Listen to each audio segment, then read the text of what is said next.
नमस्कार, मी प्रज्ञा पोवळे. आपण आलो आहोत चेंबूरमध्ये. एबीपी माझाची महाभारत यात्रा दक्षिण मध्य मुंबईतल्या लोकसभा मतदारसंघामध्ये येऊन पोहोचलेली आहे. या मतदारसंघामध्ये धारावी सारखी आशिया खंडातली सगळ्यात मोठी झोपडपट्टी आहे. सर्वसामान्य कामगार वर्गाचा मतदारसंघ म्हणून हा मतदारसंघ ओळखला जातो. त्यामुळे अर्थातच इथल्या सर्वसामान्य नागरिकांचे प्रश्न खूप मोठे आहेत. महत्त्वाचं म्हणजे इकडे दोनही उमेदवार डिक्लेअर झालेले आहेत. महायुतीचे आणि महाविकास आघाडीचे उमेदवार इकडे निश्चित झालेत. मुंबईतल्या अनेक जागांवरचा तिढा अजूनही सुटलेला नसताना महायुतीचे उमेदवार इकडे निश्चित झालेले आहेत. महायुतीनं विद्यमान खासदार राहुल शेवाळे यांना पुन्हा एकदा इकडून संधी दिलेली आहे. राहुल शेवाळे 2 टर्म इथे खासदार राहिलेले आहेत आणि पुन्हा एकदा शिवसेना शिंदे गटाकडून ते खासदारकीला इकडे उभे राहिलेले आहेत. तर दुसरीकडे एक अनुभवी चेहरा उद्धव ठाकरे शिवसेना गटाकडून दिला गेलाय, तो आहे अनिल देसाई यांचा. अर्थात काटेकी टक्कर होणार, कोण जिंकणार कोण हरणार, जनतेचा कौल नेमका काय असेल या सगळ्याची उत्सुकता आहे. आणि त्याच संदर्भात चर्चा करण्यासाठी कार्यकर्ते आहेत, सर्वसामान्य माणसं आहेत आणि त्यासोबतच अनेक महत्वाचे नेते. विद्यमान खासदार राहुल शेवाळे यांच्यासह अनेक महत्वाचे नेते राम कदम आपल्यासोबत आहेत. मी राहुल शेवाळे यांच्यापासून सुरुवात करेन. विद्यमान खासदारात 2 टर्म इथल्या जनतेनं तुम्हाला निवडून दिलेलं आहे. 3ऱ्या टर्मला सामोरं जात असताना 5 महत्वाची कामं सांगा राहुल शेवाळे यांची या मतदारसंघातील. दक्षिण मध्य लोकसभा मतदारसंघात गेली 10 वर्ष या ठिकाणी खासदारपद ची भूमिका बजावताना इथल्या पायाभूत सुविधांवर मी लक्ष केंद्रित केलं. आज ब्रिजेस जो असेल, बीकेसीचा कनेक्टर असेल, कोस्टल रोड असेल, कोस्टल रोड स्टँडिंग कमिटीपासून आपण केलेला अटल सेतूसाठी पण पाठपुरावा केला होता. मानपूर घाटकोपर ब्रिज असेल, पुणे नवी मुंबईचा जो ब्रिज असेल, तर ब्रिज कनेक्टिव्हिटी असेल, इन्फ्रास्ट्रक्चर बीडीडी चाळचं रिडेव्हलपमेंट असेल, धारावी रिडेव्हलपमेंट असेल, आता सायन कोळवाड्याच्या इकडे आपण पंजाबी कॉलनीचं रिडेव्हलपमेंट असेल, जेवढे एसआरएचे रखडलेले प्रकल्प ते मार्गी लावण्याच्या करता पाण्याचा 24 तास वॉटर सप्लाय करण्याकरता अंडरग्राऊंड जे टनेल सिस्टीम आहे ती आपण धारावीकरांना 24 तास पाणी मिळतंय. धारावीकरांचं 24 तास पाणी आता चालू होणार, कारण धारावी डेव्हलपमेंटमध्येच तो विषय आपण संपूर्ण घेतलेला आहे. आणि ह्या संपूर्ण ह्याच्यात प्रदूषण पण या ठिकाणी प्रदूषण पण कमी करण्याकरता एक ऍक्शन प्लॅन या ठिकाणी आपण केलेला आहे. धारावीकरांसाठी जास्त जवळचं कोण आहे, राहुल शेवाळे की वर्षा गायकवाड? धारावीकरांसाठी जवळचा मीच आहे, कारण माझा जन्म धारावीचा आहे आणि मी जन्मताच मला जबाबदारी दिली आहे धारावीच्या विकासाची. त्यामुळे धारावीचा एक पुत्र असल्या कारणामुळे धारावीचा विकास हा करण्याचा माझा ध्यास आहे. अच्छा, अनिल देसाईंसारखा एक अनुभवी चेहरा जो उद्धव बाळासाहेब ठाकरे यांच्या अत्यंत निकटवर्तीय मानला जातो, किती आव्हानात्मक वाटते यावर्षीची लढत? अनिल देसाई आमचे शिवसेना नेते होते आणि मी त्यांचा आदर करतो, कारण त्यांच्या नेतृत्वाखाली पण आपण काम करतो. परंतु ही निवडणूक आहे, ह्या निवडणुकीला शेवटी जे काही काम केले ते काम लोकांसमोर आपण मांडत असतो. आणि या ठिकाणी गेले 10 वर्ष खासदार म्हणून आपण काम या ठिकाणी केलेलं आहे. आणि या ठिकाणी शिवसेना प्रमुख बाळासाहेब ठाकरे यांच्या विचारांचा सन्मान करणारा मतदारसंघ आहे. डॉक्टर बाबासाहेब आंबेडकरांच्या विचारांचा सन्मान करणारा मतदारसंघ आहे. शिवसेना प्रमुख आणि डॉक्टर बाबासाहेब आंबेडकर यांचा आदर्श ठेवूनच मी काम करत असल्या कारणामुळे 2 वेळा मला संधी दिली आणि 3ऱ्यांदा पण या इथली लोक शिवसेना प्रमुख आणि बाबासाहेबांचा विचारांचा सन्मान करून पुन्हा एकदा मला संधी देतील. मी राम कदम यांच्याकडे येते. भाजपचा मॅनिफेस्टो आज जाहीर झालाय. देशाला जगातली 3री अर्थव्यवस्था बनवण्याचं स्वप्न मोदीजींनी दाखवलंय. पण जी देशाची आर्थिक राजधानी आहे मुंबई, त्या मुंबईला मात्र भाजप दुबळं करताय अशी टीका सातत्यानं केली जाते. देशाला जर 3री अर्थव्यवस्था बनवायची असेल तर आर्थिक राजधानी मजबूत करण्यासाठी मुंबई भाजप करताय का? मुळामध्ये आज आमच्या पक्षानं घोषणापत्र नाही, काय काय आम्ही इथून पुढच्या 5 वर्षात करणार आहोत त्याचं संकल्पपत्र जाहीर केलंय. आणि राहिला प्रश्न मुंबईचा, तर 2014 ते 2019 धावणारी मुंबई, विकास होणारी मुंबई पाहिली. त्याच्यानंतरच्या 2.5 वर्षाच्या कालखंडात 2.5 वर्षात केवळ 2 वेळा मंत्रालयात जाणारे मुख्यमंत्री, घराच्या बाहेर न पडणारे मुख्यमंत्री, मंत्र्यांना, आमदारांना, खासदारांना, पत्रकारांना न भेटणारे आळशी मुख्यमंत्री, एक असतो कष्टाळू. विनंती अशी आहे, त्यांनी काय नाही केलं हे सांगण्यापेक्षा तुम्ही काय करणार एवढं सांगा. एक असतो कष्टाळू जे माननीय एकनाथ शिंदे साहेब आहेत, आणि दुसरे आहेत कष्ट टाळू, ते श्रीमान उद्धव ठाकरेजी आहेत. हे देशानं, महाराष्ट्रानं पाहिलं. आता आपल्याला आकड्यांवर बोलायचं झालं तर मेट्रोपासून सर्व, कोस्टल रोड पासून सर्व काही वसुलीसाठी आणि स्वतःच्या अहंकारापोटी बंद ठेवलंय. आपण नाकारणार आहोत का? आज माननीय एकनाथ शिंदे साहेब असतील, देवेंद्र फडणवीस साहेब असतील, ह्या दोघांकडे महाराष्ट्र देव माणूस म्हणून पाहतोय. 24 तासापैकी 20 तास काम करणारी ही जोडी आहे. राम कदमजी, काही महिन्यांपूर्वी योगी आदित्यनाथ इकडे आले, मुंबई दौऱ्यावर होते, काही कोटींचे करार करून गेले. मुंबई भाजप मुंबईसाठी करतंय काय? बदललेली मुंबई तुम्हाला पाहता आली असेल. जेव्हा एकनाथ शिंदेजी मुख्यमंत्री झाले, जे अडलेले मेट्रोपासूनचे सगळे प्रोजेक्ट आहेत सगळे क्लिअर केले. आज मुंबईमध्ये अगदी रंगरंगोटी करण्यापासून, सुंदर शिल्प उभारण्यापासून, जे लाईटचे पोल आहेत त्याच्यावर दिवे लावण्यापासून, मुंबईचे रस्ते सिमेंट कॉन्क्रीट करण्यापर्यंत सगळ्या गोष्टी त्यांनी लक्षात. अच्छा, रस्ते मार्गांवर तुम्ही बोललात. 10 सेकंद सांगा मला, एक असा मुख्यमंत्री सांगा की जो रस्त्यावर उतरून डीप क्लिनिंग करतो. एकनाथ शिंदे साहेबांनी केलं ना, सातत्यानं केलं. काय पाठीमागे त्याचा उद्देश आहे? ही मुंबई सुंदर झाली पाहिजे, कारण आपण आंतरराष्ट्रीय शहर आहे, पण या आंतरराष्ट्रीय शहराला आपण सुंदरतेचा दर्जा दिला नाही. म्हणजे पहाटे 5 वाजता झोपल्यानंतर, म्हणजे पहाटे 5 पर्यंत ते लोकांना भेटतात, सकाळी 7 वाजता उठून महापालिकेच्या अधिकाऱ्यांना घेऊन त्यांनी डीप क्लिनिंग केलं. उद्धव ठाकरेंनी काय केलं? अख्खी मुंबई स्वच्छ झालेली नाही, पहिली गोष्ट म्हणजे, आणि नुसतं डीप क्लीन करून मुंबई स्वच्छ होणार नाहीये. पुढचा प्रश्न माझा असा आहे तुम्हाला की एकीकडे जागतिक दर्जाची रेल्वे स्थानकं बनवण्याचं स्वप्न मोदीजी त्यांच्या मॅनिफेस्टोमध्ये आज दाखवतायत. आज सर्वसामान्य मुंबईकर लाखोंच्या संख्येनं ट्रेननं प्रवास करत असतो, जीवनवाहिनी आहे. सर्वसामान्यांच्या रेल्वेच्या अडचणी अगदी मूलभूत आहेत. मूलभूत सोयीसुविधा रेल्वे स्टेशन्सवर उपलब्ध होत नाहीये तिथल्या मुंबईकरांना. काय करणार भाजप? नाही, ही जी आता आपण 350 किलोमीटरची मेट्रो जी पसरवली आहे, कोण आहे जनक याचा? माननीय देवेंद्र फडणवीस साहेब. आता कोण त्या कामाला पुढे नेते? एकनाथ शिंदे साहेब. नाकारणार आहोत का आपण हे? ही मेट्रो बंद पाडण्याचं काम, हजारो कोटी नुकसान करण्याचं काम उद्धव. माझा प्रश्न रेल्वे संदर्भातला, मेट्रोबद्दल. मी तुम्हाला विकासाचं सांगतोय ना, की रेल्वेच्या बाबतीत आपण बोलत असताना 43 वंदे भारत दिल्या ना, कोणासाठी दिल्यात? आज छत्रपती शिवाजी महाराज रेल्वे स्थानकापासून देशभरातली आपण हजारो रेल्वे स्थानकं त्याचं मॉडर्नायझेशन करतोय. जिथे जिने होते त्या ठिकाणी ते एस्केलेटर आले. कोण करते हे? मोदीजी करतायत ना. पूर्वी आपण रेल्वेमध्ये टॉयलेटमध्ये जायचो, ती प्लॅटफॉर्मवर सगळी घाण पडायची. आता तिथे सक्सिंग आपण सुरू केलं. कुणी केलं? तर त्याच्यामुळे हळूहळू आजही जर सेंट्रल रेल्वे लाईनवर आपण गेलो आणि रेल्वे ट्रॅकच्या बाजूची परिस्थिती पाहिली तर कचऱ्यांचे ढीग, वाहणारे नाले, सगळं तसंच आहे. मला एक गोष्ट आपल्याला स्वीकारावी लागेल की हा काय 10-20 लाख लोकवस्ती असलेला युरोपमधला कुठला देश नाहीये. हा 140 कोटीचा देश आहे. त्यामुळे बदलायला वेळ लागणार आहे. पण आपल्याला हे कसं नाकारता येईल की 10 वर्षात जे 70 वर्ष काँग्रेसला जमलं नाही ते 10 वर्षात मोदीजींनी केलं. 25 कोटी लोक गरिबी रेषेच्या वर आले. कमी आहे का? 12 कोटी लोकांना आज आपण जर पाहिलं तर त्यांना घरामध्ये पाणी मिळालं. कमी आहे का? टॉयलेट्स मिळाले. 10 कोटी लोकांना त्या दुराळ्यापासून आराम मिळाला. त्या ठिकाणी LPG मिळाले. कालही मुंबईमध्ये कार्यक्रम झाला. आज भारतरत्न डॉक्टर बाबासाहेब आंबेडकर यांची 133वी जयंती आहे. मला प्रश्न हा विचारायचा आहे की काल असा आरोप केला गेला, विचारते काल असा आरोप केला गेला की 400 पारचा जो नारा सातत्यानं दिला जातोय, लोकशाही धोक्यात आहे, संविधान संपवण्याचा प्रयत्न आहे. काय 400 पारच्या नाऱ्यामागचा हेतू काय नेमका? फार रंजक आहे. जेव्हा विरोधी पक्षाकडे मुद्दे नसतात तेव्हा लोकांना भ्रमित करणारे असे खोटे मुद्दे पुढे आणायचे असतात. मतलब तुम जीत नहीं सकते तो लोगों को कन्फ्यूज करो. हे उद्धव ठाकरेंपासून शरद पवारांचं विरुद्ध वाक्य आहे. तर त्याच्यामुळे आधार काहीच नाहीये. संविधान कुणाच्या बापाचा बाप बदलू शकत नाही हे देवेंद्र शिंदे साहेब पण बोलले, एकनाथ शिंदे साहेब पण बोलले. पण उद्धव ठाकरे नाही, महत्वाचं आहे, उद्धव ठाकरे आणि शरद पवार महाराष्ट्राच्या जनतेला गृहीत धरतात आणि वारंवार हे खोटं सांगतात. काय खोटं सांगतात? संविधान बदलणार. धादांत खोटं आहे हे. तुम्हाला आम्हाला गृहीत धरतात. मला तुम्हाला विचारायचंय, सातत्यानं प्रश्न विचारला जातोय की डॉक्टर बाबासाहेब आंबेडकर यांच्या स्मारकाचं काय झालं? काय प्रयत्न केले जात आहेत त्यासाठी?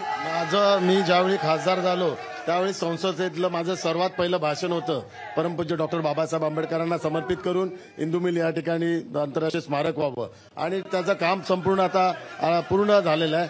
केवळ पुतळ्याचं जे काम आहे ते का महाविकास आघाडीच्या वेळी त्याचा निर्णय घेतला नाही. 2.5 वर्ष त्या पुतळ्याची जी सही करायची होती ती 2.5 वर्ष केली नाही, त्यामुळे डिले झालेला आहे. जे प्रश्न विचारतात त्यांनीच स्वतः विचारला पाहिजे. त्यांची हिंमत का नाही झाली त्या फाईलवर सही करायची? त्यांनी पुतळ्याच्या फाईलवर सही नाही केली म्हणून इंदू मिलचं स्मारकाचा एवढा उशीर झाला, नाही तर आतापर्यंत पूर्ण झाला.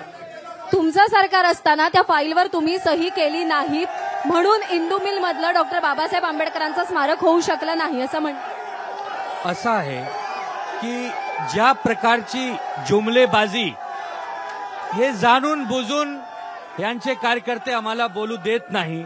पण लोकांना माहित आहे की आमचे नेते आदरणीय उद्धव ठाकरे साहेब त्या कोरोना कालामध्ये काय काय काम केले होते. तुम्हाला सगळ्यांना माहित आहे की तो वेळ असा होती की स्वयं पंतप्रधानजी पीएमओ ऑफिसमध्ये बसले होते, 1 मिनिटासाठी पण रस्त्यावर आले नव्हते. आणि उद्धव ठाकरे साहेबांच्या कामावर स्वतः WHOनी, सुप्रीम कोर्टानी, स्वयं पीएमओनी एक चांगली प्रतिक्रिया दिली होती. कारण असा होता की ज्या प्रकारे मुंबईला आदरणीय उद्धव ठाकरे साहेबांनी आणि त्यावेळच्या प्रशासनाने सांभाळली होती हे लोकांना माहीत आहे. एक प्रश्न इंटरेस्टिंग आहे. प्रश्न ऐकून घ्या मग घोषणाबाजी करा. असं आहे की मुंबईमध्ये विनंती आहे, घोषणाबाजी करू नका, प्रश्न ऐकून घ्या. असं आहे की मुंबईमध्ये शिवसेना जी मोठी झाली ती लाल बावट्याला विरोध करून मोठी झाली, सातत्यानं कम्युनिस्टांचा विरोध करून मोठी झाली. काल ज्यावेळी उद्धव ठाकरे सभा घेतात त्यावेळी सभेमध्ये जास्तीत जास्त कम्युनिस्ट पक्षाचे झेंडे आम्हाला दिसतात. काय वाटचाल आहे उद्धव ठाकरेंच्या शिवसेनेची नेमकी? जे भाजपा मोठी झाली ते कोणत्या जीवावर झाली? आमच्या शिवसेनेच्या जीवावर झाली, आमच्या कार्यकर्त्याच्या जीवावर आली. आणि त्या पक्षाला तोडफोड करायचं काम यांचे नेता लोकांनी. त्यांचा दावा असा आहे की खरी शिवसेना त्यांच्याच सोबत आहे. अस्सल शिवसेना कोण आहे हे 4 जूनला लोकांना कळेल, देशाला कळेल, राज्याला कळेल. आणि सगळ्यांना माहित आहे की आदरणीय उद्धव ठाकरेजी, आदित्य ठाकरेजी यांच्या नेतृत्व जे आहे तेच खरी शिवसेना आहे. बाकी ठीक आहे, तुम्हाला जे बोलायचं आहे तुम्ही सांगा, पण 4 जूनला जनतेने ठरवलं. कम्युनिस्ट पक्षाचा आधार कालच्या सभेला का घ्यावा लागला उद्धव ठाकरेंना? कम्युनिस्ट पक्षाचा आधार कालच्या सभेत का घ्यावा लागला? कम्युनिस्ट का देशामध्ये राहत नाही? तुम्ही विरोधक होता त्यांचे. त्यावेळी जेव्हा आम्ही विरोधक होतो त्यावेळी तर आम्ही यांच्या सोबत पण होतो ना. काय केलं? आणि आमच्या पाठीमागे छुरा गोपला. जे आमच्या पाठीमागे छुरा गोपलाय त्यांना जनता धडा शिकवणार. एका प्रश्नाचं उत्तर द्या. वर्षा गायकवाड या जागेसाठी आग्रही होत्या. वर्षा गायकवाडांची इच्छा होती, त्यांच्या वडिलांनी इकडे निवडणूक लढवली लोकसभेची, ते विजयी झालेत. का ही जागा सोडली नाही उद्धव ठाकरेंनी त्यांच्यासाठी? असं आहे की राजकारणामध्ये कोणाची इच्छा होऊ शकतात. इच्छामध्ये काय, माझी पण इच्छा आहे पंतप्रधान व्हायची, काय मी बनू शकतो असं नाही आहे. आणि आम्ही एक समन्वयमध्ये काम करतोय, एक महाविकास आघाडीमध्ये काम करतोय. आमचे शीर्ष नेतृत्वाने जेव्हा ठरून देवला की ही सीट आमची शिवसेना लढेल, तेव्हा वर्षा गायकवाडची नाराजगीचे काही प्रश्न नाही. आणि काल दिल्लीला गेल्या त्या पुन्हा. ठीक आहे, आमची बहीण आहे वर्षा गायकवाड. जल्द तुम्हाला दिसणार आहे की वर्षा गायकवाडजी अनिल देसाई भाऊंच्या सोबत कंध्याचा कंधा लावून महाविकास आघाडीचं काम करणार आहेत, हे नक्की आहे. आणि राजकारणामध्ये ठीक आहे, एक फॅमिली, एक कुटुंब आहे ना, नोकझोक असतात, एक फॅमिलीमध्ये तक्रार पण असतात. पण जेव्हा विरोधक समोर जायची वेळ असतात तेव्हा कार्यकर्त्यांच्या भावना काहीशा तीव्र आहेत. खिचडी घोटाळ्याचं काय झालं विचारा. बॉडी बॅग घोटाळ्याचं काय झालं विचारा. नरेंद्र मोदी जगद्गुरू आहेत आणि अजितदादांची साथ आहे. राष्ट्रवादी काँग्रेस पक्ष आणि पूर्ण महाराष्ट्र. इथे सगळे कार्यकर्ते आहेत. मी सर्वसामान्य लोकांशी बोलतीये, खाली उतरतीये. मला सर्वसामान्य मुंबईकरांचे, इथल्या मतदारसंघातल्या सर्वसामान्य मुंबईकरांचे प्रश्न सांगा. कार्यकर्ते जरा बाजूला. पहिला त्यांना विचारा, ते बोलतात माझं स्वप्न आहे पंतप्रधान बनायचं. त्यांना सांगा पहिला पंतप्रधान बनायचं स्वप्न सोडून द्या, पहिला नगरसेवक बना. या टायमाला चव्हाण साहेब निवडून येणार. राहुल चव्हाण. अंदर की बात है, वर्षा गायकवाड हमारे साथ है. अंदर की बात है, सब हमारे साथ है. त्यांना विचारा साहेब, त्यांनी आतापर्यंत उद्धव साहेबांनी काय काय कामं केलीत काय नाही त्याला विचारा. मला एक विचारायचंय, जर धारावीतच तुम्हाला रूम द्यायचे आहेत तर मग तुम्ही मिठागर आणि मुलुंडमध्ये जागा काय केली? का धारावीकरांना तुम्ही धारावीत घर देत नाही? प्रत्येक धारावीकराला धारावीत घर दिलंच पाहिजे. मॅडम 15 लाखाचं काय झालं? 2022 पर्यंत लोकांना घरं देणार होते, त्याचं काय झालं? 35 रुपये पेट्रोल देणार होते, त्याचं काय झालं? मी तुम्हाला विनंती करतो पत्रकारांना की त्यांनी पब्लिकचे प्रश्न विचारावे. पक्ष कुणाचा आहे ना? त्याच्यासाठीच खाली मॅडम मॅडम आता खासदार बोलले की 2.5 वर्ष उद्धव साहेबांनी स्मारकासाठी सही करायला 2.5 वर्ष लावली. पण हे खासदार 10 वर्ष होते, झोपले होते का? झोपले होते का हे 10 वर्ष? त्याला तेव्हा आठवलं नाही का? स्टँडिंग कमिटीमध्ये यशवंत जाधव आणि यामिनी जाधव होत्या, त्यांना ईडी लागली. ते कुठे गेले मग आता? छत्रपती शिवाजी महाराजांचं स्मारक बनवलं नाही यांनी, त्याचं काय झालं? 2000 मुंबई शहराचं जे वेशीवरचं जे मुंबई शहराची एंट्री आहे तिथं स्वर्गीय बाळासाहेब ठाकरे यांचा प्रवेशद्वार बनणार होता, त्याचं काय झालं? खासदारांना विचारा. माझं एवढंच म्हणणं आहे, राजकारणामध्ये संविधानाचं नाव घेऊ नका. संविधानाचं नाव असं मी कोण बाप बदली करू शकत नाही, पण संविधानाला बोलून राजकारण करू नका.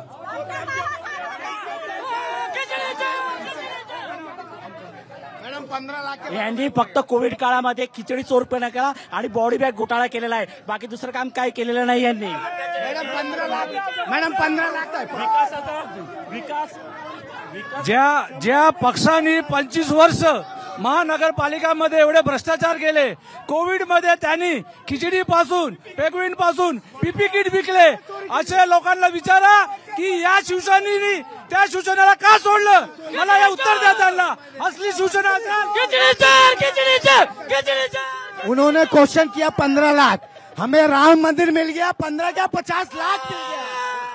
दक्षिण मध्य मुंबईचा विकास करणार ते फक्त राहुल शेवाळे आणि राहुल शेवाळे. मॅडम पण आता सगळे डिबेटला आले, पण यांचे खासदार जे उमेदवार का नाही आले? कारण यांच्याकडे कुठलं कामच नाहीये.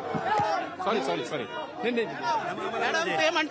ते म्हणतात की 10 वर्ष खासदार होते, पण 2.5 वर्ष जेव्हा उद्धव साहेब मुख्यमंत्री होते, घरातून बाहेर न पडते, मुख्यमंत्र्यांच्या हातात सगळं होतं बाबासाहेबांच्या स्मारकाचं, त्यांनी का नाही तेव्हा केलं? बाळासाहेब ठाकरेंनी सांगितलं की मी काँग्रेस बरोबर गठबंधन करू तर माझं दुकान बंद करणार. हा, उद्धव साहेब काय करतात? याचा काय अर्थ आहे? याचा अर्थ विचारा.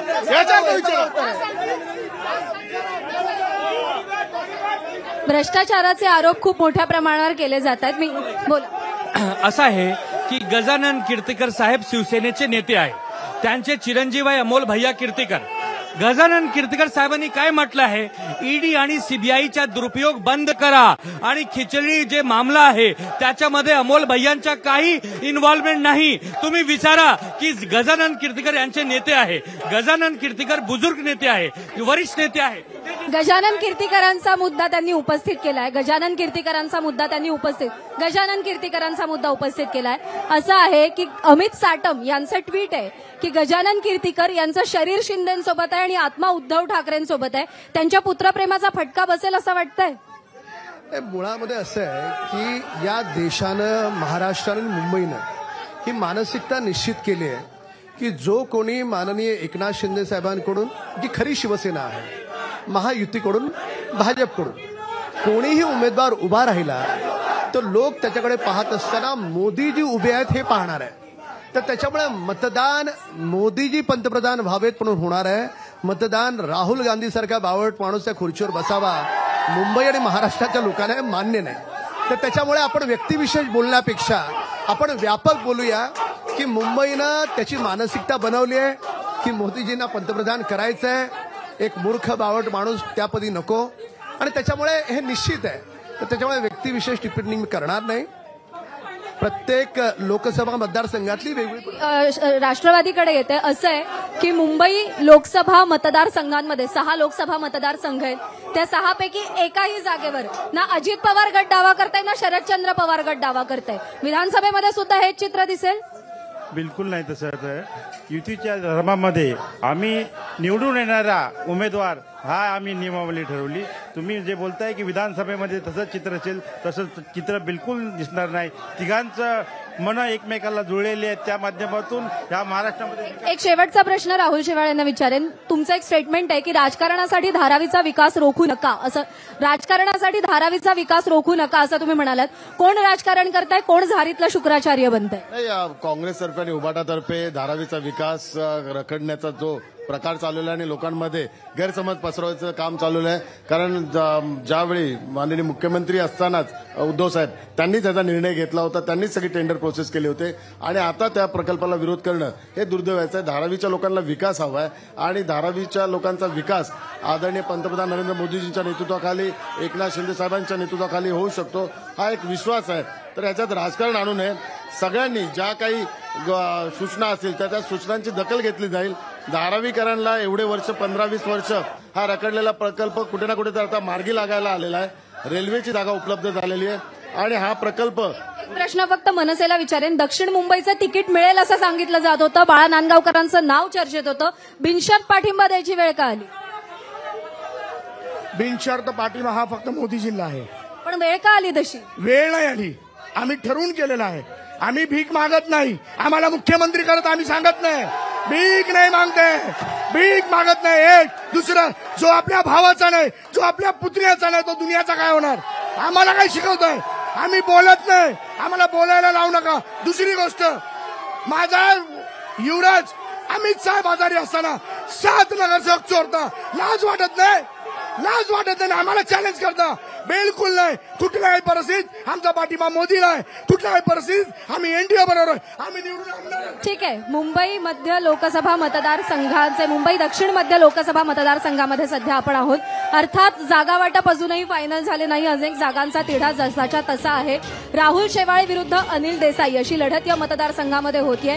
2 टर्म असलेले राहुल शेवाळे हॅट्रिक करणार की अनिल देसाईंना जनता निवडून देणार, हा मोठा प्रश्न आहे. 4 जूनला चित्र स्पष्ट होईल. तुम्ही पाहत रहा एबीपी माझाची महाभारत यात्रा, रामेश्वरम ते अयोध्या. कॅमेरामन प्रशांत मानेसह मी प्रज्ञा पोवळे, एबीपी माझा, मुंबई.